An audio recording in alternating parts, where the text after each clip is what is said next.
রবিবার যুবভারতী ক্রীড়াঙ্গনে রাজ্যের মুখ্যমন্ত্রী মমতা বন্দ্যোপাধ্যায়ের গড়ে দেওয়া তদন্ত কমিটির সদস্যরা।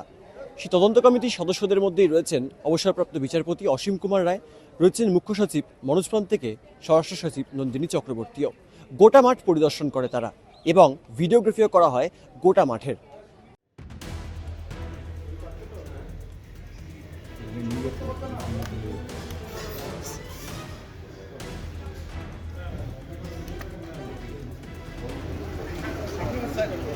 স্যার স্যার প্রাইমারিলি সিএম আপনাদেরকে টিমে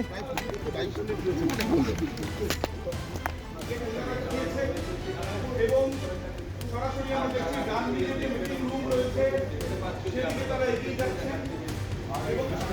ম্যাডাম আজকে কি ভেতরে পরিদর্শন করবেন ম্যাডাম? মুখ্যমন্ত্রী আপনাদেরকে নিয়ে যে তদন্ত কমিটি গঠন করেছে, হ্যাঁ ম্যাডাম, প্রাইমারিলি ম্যাডাম আপনারা কি চাইছেন, মানে কিভাবে করবেন বিষয়টি? জানানো হবে আপনাদের। রাজ্যের মন্ত্রী অরূপ বিশ্বাসকেও দেখা গিয়েছে অনেকেই প্রশ্ন তুলছেন কিভাবে উনি ছিলেন। অবসরপ্রাপ্ত বিচারপতি স্যার মূলত কি কি লক্ষ্য রাখবেন? প্লিজ এখন না, পরে আমরা দেখছি যে এই সদস্য